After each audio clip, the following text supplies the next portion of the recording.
नमस्कार, मी रेश्मा साळुंखे धामणकर. बुलेटिनमध्ये आपल्या सगळ्यांचं स्वागत. दिवसभरातल्या सगळ्या महत्त्वाच्या घडामोडी आपल्याला सविस्तर जाणून घ्यायच्या आहेत. बुलेटिनच्या सुरुवातीला छत्तीसगडमधून एक मोठी बातमी हाती येतेय. छत्तीसगडमध्ये नक्षलवाद्यांनी मोठा हल्ला केलाय. या हल्ल्यामध्ये 9 सुरक्षा जवान शहीद झाल्याची माहिती मिळतेय.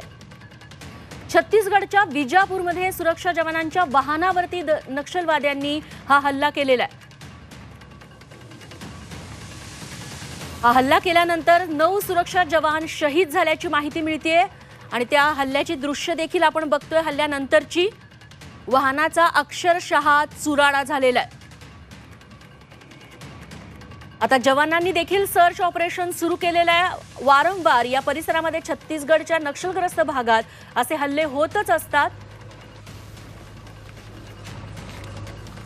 आशिष अंबाडे आमचे प्रतिनिधी याबद्दल आपल्याला अधिक माहिती देतील. आशिष, कधीची ही घटना आणि सध्या सर्च ऑपरेशन कशा पद्धतीने सुरू आहे?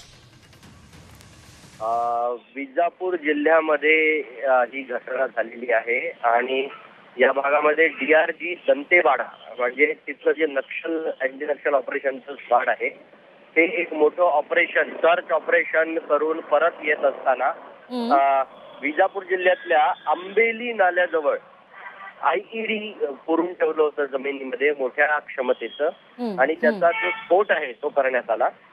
याच्यामध्ये आतापर्यंतच्या माहितीनुसार 9 जवान शहीद झालेले आहेत.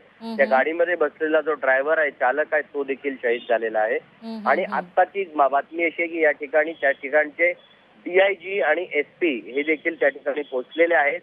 ज्या ठिकाणी आणखीन काही जखमी आहेत का त्याचाही शोध घेण्यात येतो आहे आणि DRG दंतेवाडाहून अधिक कुमक या भागात रवाना करण्यात आलेली आहे. आशिष, धन्यवाद तुम्ही दिलेल्या सगळ्या सविस्तर माहितीबद्दल.